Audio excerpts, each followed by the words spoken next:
too many people have been walking around with their head in the clouds and not understanding that as holographic as this world is, it is still our physical world. It is still a physicality that we are all in, that we are all part of, that we created in order to experience this experiment in free will that we are involved in.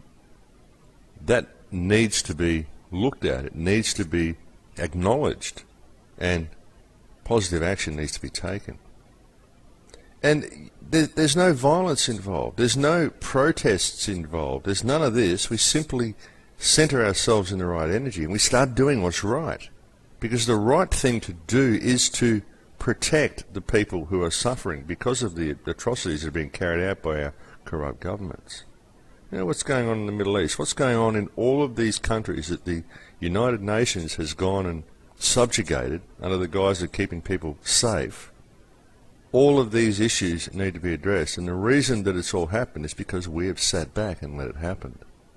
We may not have been the ones out there who did it. We're not in the ground troops or anything like that, but when our government says that they are going to be involved in some international peacekeeping force, which usually just goes in and terrorizes a bunch of innocent people and takes over another country, well, we need to address that, folks.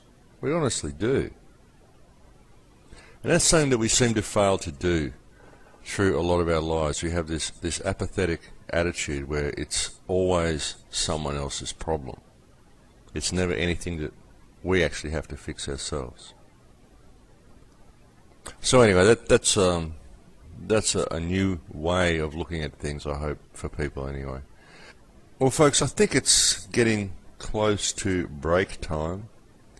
So I'll leave it there for now, and we'll go and have a break, and we can continue along this theme when we get back in a few minutes.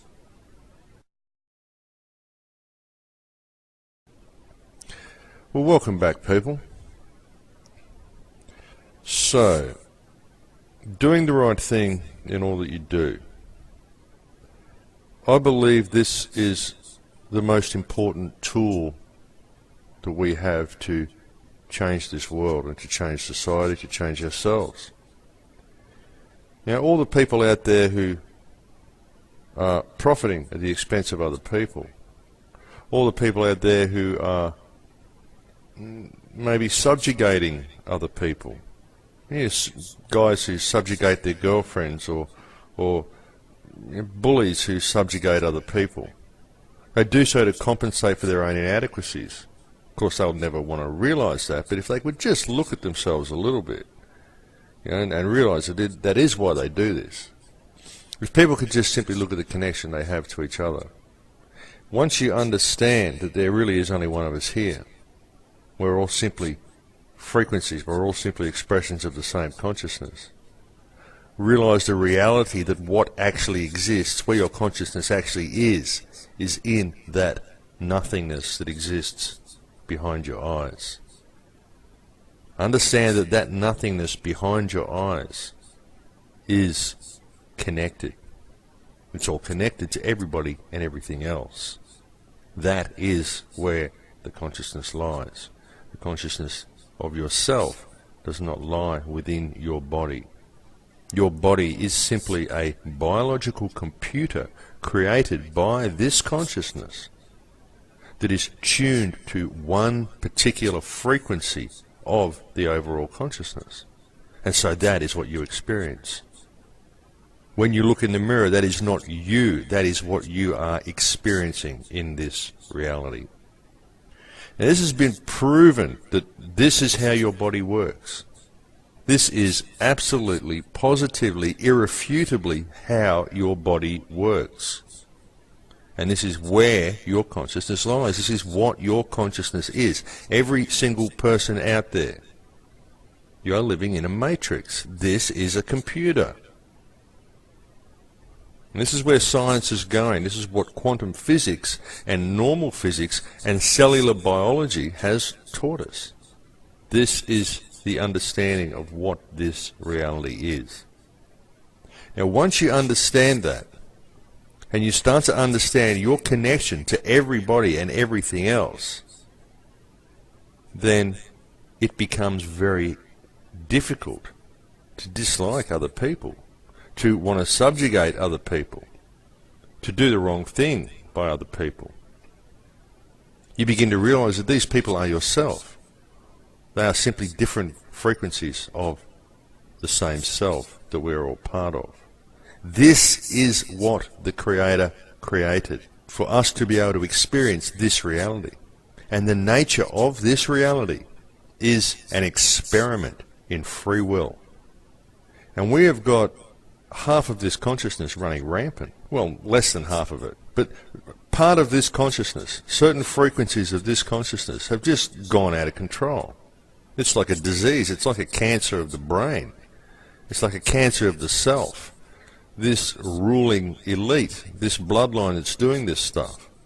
There's all these wars and this control through the banking system, attempting to wipe out a lot of the world through mass vaccinations.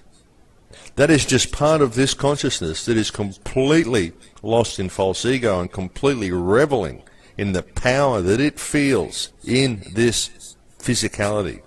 And so it's using chemical and electromagnetic means to keep the rest of the consciousness completely dumbed down through television and food additives and everything it can to make us just go along with whatever this wants to do. And we've also been taught that the way to deal with the leaders of the world, these so-called Illuminati, the way to deal with these people is to get angry and to have riots and protests and go and overthrow them. Let's go and kill the Rothschilds. That's the attitude that is being promoted amongst a lot of the conspiracy movement. And that attitude is being promoted by these people. They want violence. They want anger. They want all of this stuff because this is what charges the field. This is the energy they want to create. They want an energy of discomfort. They want polarized energy. So this is why doing the right thing in everything that you do and loving everybody around you and everything around you unconditionally is the key to the whole thing. Because this is exactly the opposite of everything the societies in this world that we live in makes you want to do. This world makes people want to get angry.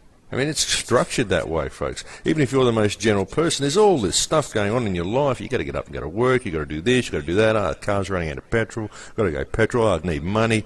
Got to get a job to get the money to buy the petrol. Everything. Everything the way this world's structured is designed to keep you stressed. Doesn't matter how laid back and disconnected you are, you still got to be involved in all of this rubbish that they've got us caught up doing, just because of the way these societies are structured. This is all the fear-based pyramids that I keep talking about, that everything is fear-based pyramids. This whole society is structured on fear. All of it. Fear of this, fear of that, fear of everything. Worried, stress all the time. Loss of money, need this, need that, need a babysitter, need whatever. Always need something, don't we? Always need something. But what we really need is love. That's what we need. That's what's sadly lacking in most of the equations, is love. Earlier on I was talking about the actions of our governments overseas. I was saying how these matters need to be addressed. We need to stop what's going on with the children and the killing and the suffering that's going on overseas at the hands of our governments. But of course, this needs to be addressed at home as well. This needs to be addressed on a personal level and on a neighbourhood level. Look at what's going on around you, just in your own neighbourhood, the starving people, the homeless people, all the problems that we're faced with. All of these things need to be addressed. And we've got to do it all with love, folks. We've got to do all of this with love. We need to address what's going on in the world with love. You can't hate the elite that are doing all of these things. You know, they're doing it because we're letting them do it. And they're a different breed. I mean, these people have been inbred for so long, and they have produced a race of people that is totally devoid of empathy. Some people even refer to them as a separate race of human beings, like there's two different species of humanity on this planet. And this is a very good analogy, really. I mean, it's kind of true in a way. But these people are completely devoid of empathy. So you can't hate them for what they're doing. I don't believe that what they're doing is being done because they're evil. I believe that what they're doing is simply what they do. We kill cattle and we eat them. We don't do it with malicious intent. We do it simply because that's what we do. We breed cows to be used as a commodity for us. I believe that these people view us in much the same way. We are simply a commodity. And this goddess energy that I've been talking about tonight, don't think that the ruling elite don't know all about this goddess energy, this female power that they've worked so hard to suppress. Oh, they know about it all right, folks. They know all about it. In fact, they've tried to usurp this power for themselves.